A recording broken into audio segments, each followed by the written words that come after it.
Alright everybody, we're back working on the Evo, and today I was able to get a new radiator.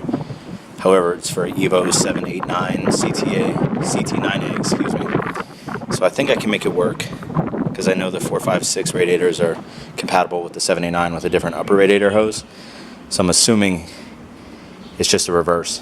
But as you can see, I just pushed my car out, and it's already leaking the water I had in there. We're going to go ahead and pull this radiator off and get the new one. And I picked up a upper radiator hose off a Mitsubishi Pajero, I think, SUV. So it looks a little bit longer, which I'm hoping will work because the Evo 789 radiator, the outlet is way over here. So I'm hoping it gives me enough to reach over here to the thermostat. So we'll go ahead and check it out.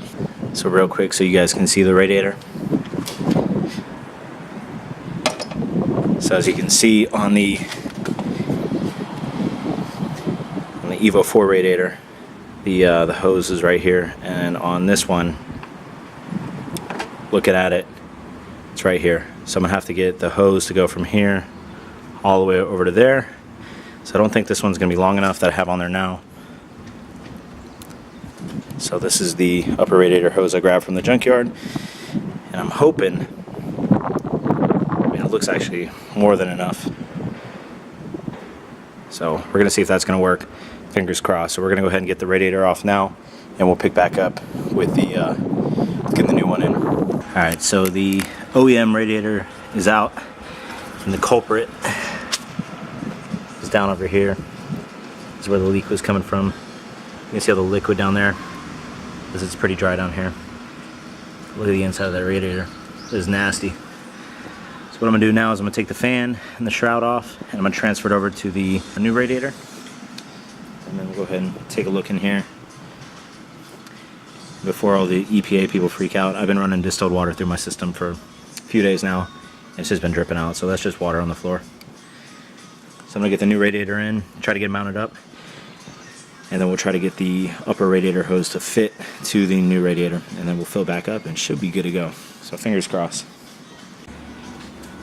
Alright, a little update so you guys can see what's going on. So the Evo 789 radiator, we're going to go ahead and say CTNA for the VIN. Fit in here really well, actually. The stock brackets work perfect. So I got those back in.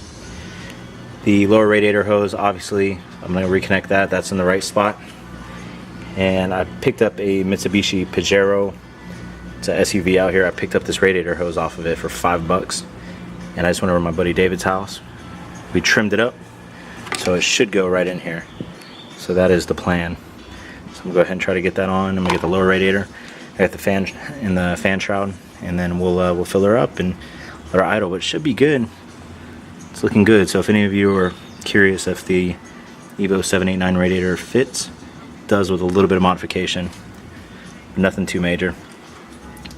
So we'll pick back up once we got the radiator hoses back on.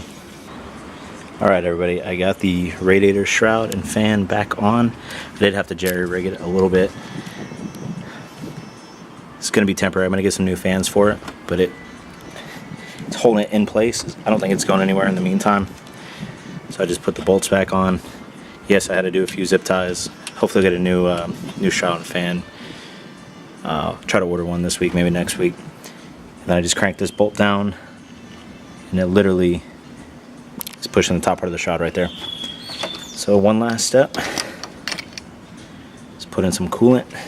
I'm actually going to do a radiator flush and get all that rusty gunk from the old radiator out of the engine. So I'm going to run it probably for a few days with distilled water and some of that Prestone radiator flush that I bought. And then once the water is coming out nice and clear, I'll then go ahead and put some fresh 50/50 in. All right, everything's connected back. He's mounted up perfectly right here. Here's the Mitsubishi Pajero hose all hooked up. And then the lower radiator hose is back on. So I think everything's good to go. So I'm gonna fill her up, and we'll fire up the car, burp the system, and then I'll let it get up to operating temperature and make sure everything is good to go. Alright guys, that's gonna do it. I got everything plugged back up, took the car for a drive, let it get up to operating temperature, and yeah, I mean it was not overheating, anything like that. So I do have water with that. I threw the bottle out already. It's the Prestone Radiator Flush. So I'm going to let that circulate through the system maybe the next day or two, and then I'll drain the fluid, see how it is. It might need another flush. The engine coolant was pretty dirty on this car, so we'll see. But if not, then I'll go ahead and fill her up, and we'll get some coolant in there, and she should be good to go for the summer. So fingers crossed.